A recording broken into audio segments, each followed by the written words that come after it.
I got kidnapped at gunpoint, and that wasn't even the worst part. It was the first night of the COVID lockdowns in Texas, and I was meeting up with a guy to sell some weed to and go back to his apartment to hang out with some people that we knew and smoke some weed and drink. I jumped in his car, and everything seemed normal at first until he pulled a gun out. It went from everything is chilling to I'm about to die, and for those who know, this was 3 days after I got shot at. So we go back to his apartment and there is no one there, and we start smoking some weed, and he tries to get me to drink some alcohol, but I don't do it. And the whole time he's holding his gun and there was no one else at his apartment.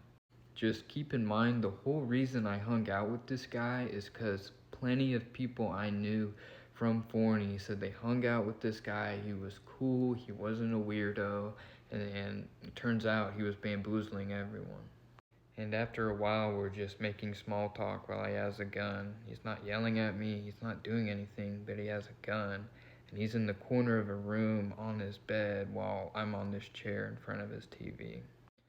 Eventually, he turns his TV on, and I'm not really sure what to make of the situation. And he turns on porn, and he starts doing something really fucking sick in front of me. And that's when I realized I was completely powerless. He had a gun in one hand and his dick in the other hand, and he was just watching me, bro. And I literally sat there for hours texting people, really stressed, just not looking at him. I mean, this went on from like midnight till 4 in the morning. He never touched me or anything like that, but what he did was definitely sexual assault. Somehow, some way, I convinced him to bring me back to my house, and that's where the horror begins. The guy who did this to me went by Trayvon Lozano, and he did this to other people. I reached out to people, and they told me he did the same thing to them. And I worked with a guy, and he did the same thing to him. And while I worked with him, Trayvon would come up to work, and he would have little fucking kids in his car, and he would be following me to work. I mean, this guy was a human trafficker using a fake name to stalk little boys. Oh yeah, and I did have severe PTSD, and I will be making a video on how I conquered that. And if you think I'm making this shit up, look at him.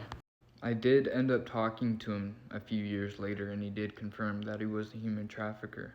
But that's for part 2, that's a bit more of a crazier video.